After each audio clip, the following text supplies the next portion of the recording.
Yes, Treaty of Versailles. Understand over here, if I draw a map, if this part,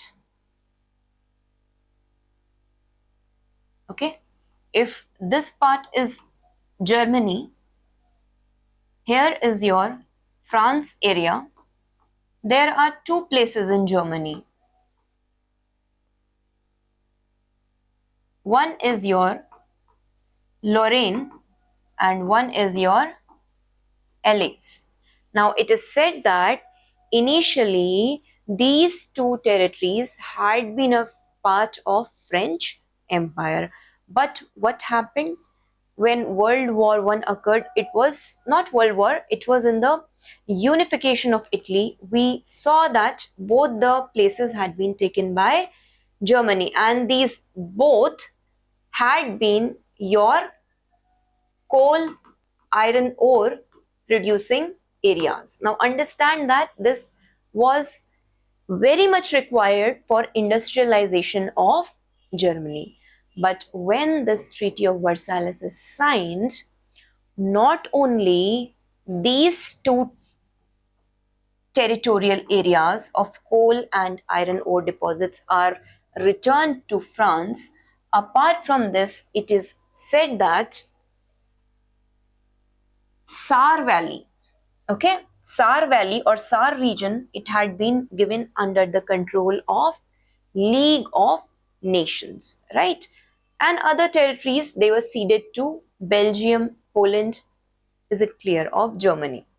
Now, Germany had to basically surrender all the overseas colonies. We had already discussed in imperialism and colonialism that there had been a lot of fight going on between the nations for gaining more colonies, because they wanted that raw material and resources and cheap manpower, and they wanted to sustain the industrial revolution or process of industrialization in their own respective motherlands. Is it clear? Now, in the military restrictions, we notice that Germany's army, it was significantly by this time reduced to 1 lakh men. And one thing more, what happens that this word, it is mentioned demilitarization. That means that whatever military Germany had, it had to be completely reduced to very nominal 1 lakh people. Another thing, it is said that conscription was banned. Apart from this, Germany could not exactly have a full-fledged navy and submarine or air force anymore.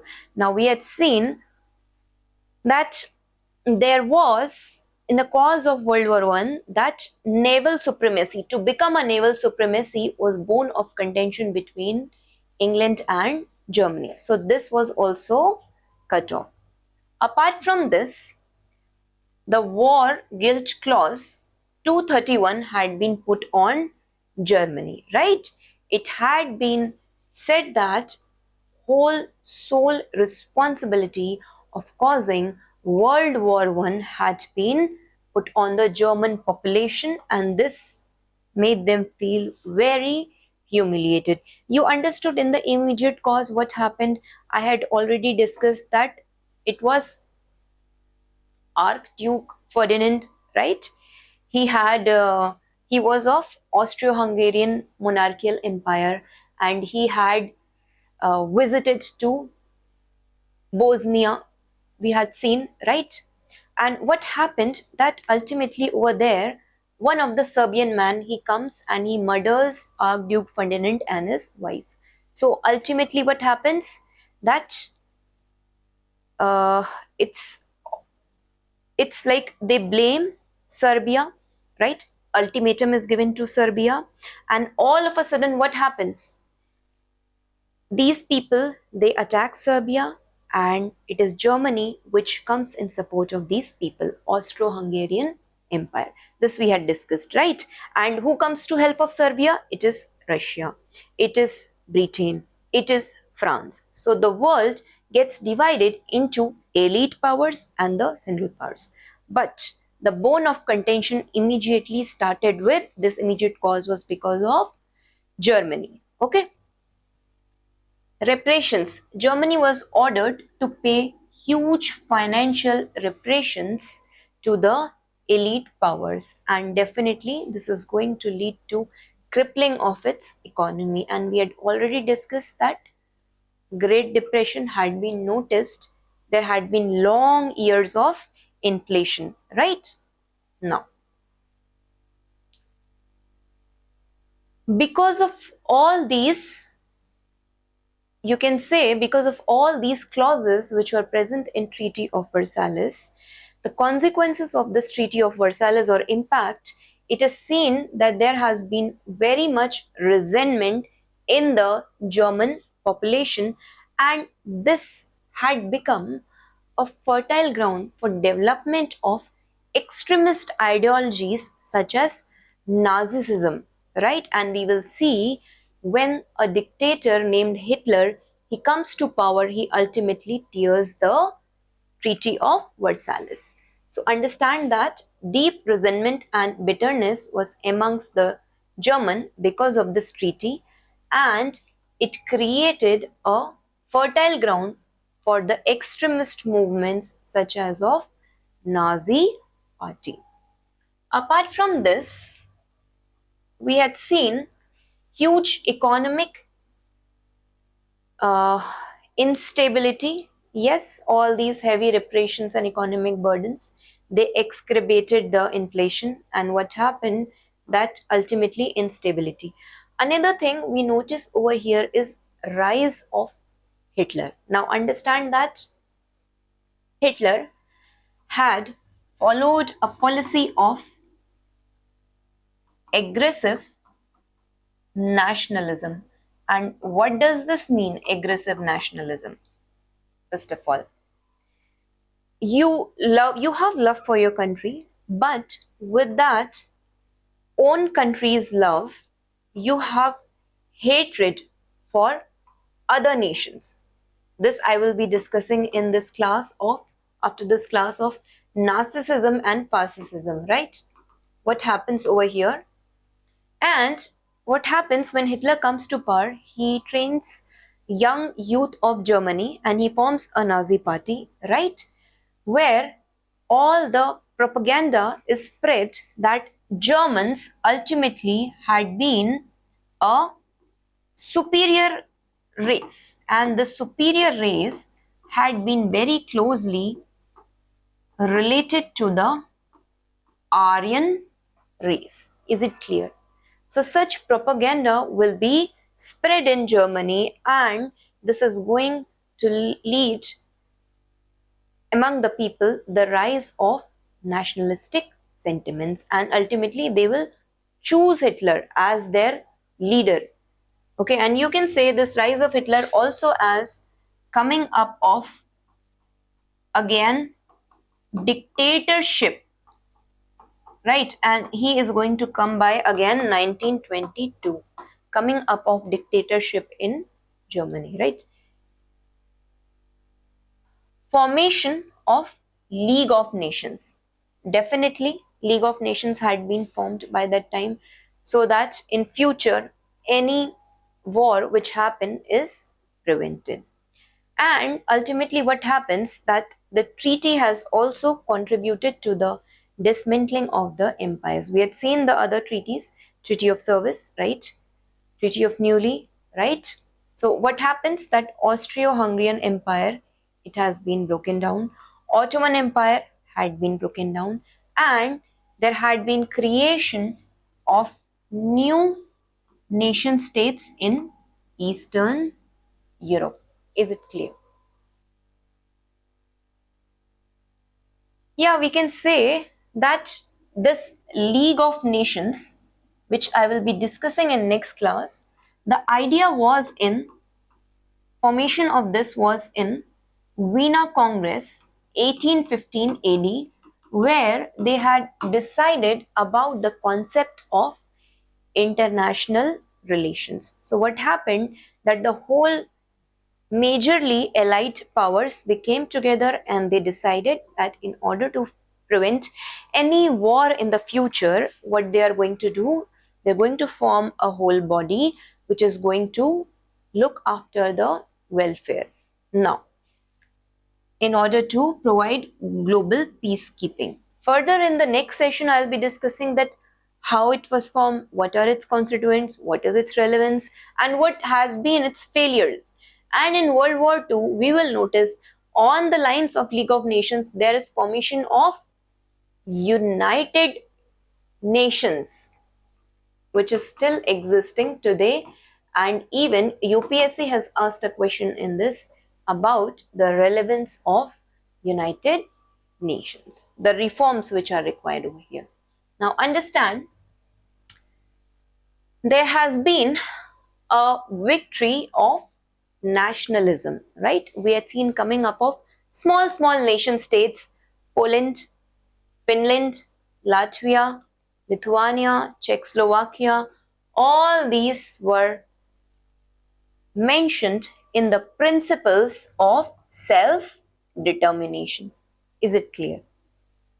We had noticed that there has been victory of democracy over the autocracy. Is it clear? We had seen that it was the elite powers, which were your Britain, which was your France, right? Russia, though, by 1917 went out of the war, and which were your USA, which emerged as the powerful nations. And the autocratic nations, we saw them completely crippling down. Is it clear? And after this, what happens in Europe? It's the republic and the parliamentarians which gain the ground over here. Also, we notice that this whole concept of internationalism and a new stable world order had been discussed, and this has been on the basis of Woodrow Wilson's 14 points, right? He had emphasized on a new world order based on justice, peace, and cooperation. Is it clear? Because all the nations decided that future wars must be prevented. Instead, diplomacy, there should be international law, there should be cooperative institutions, that any kind of issues are resolved. Is it clear? Now, a rise of dictatorships, we will notice as a consequence because of the treaty.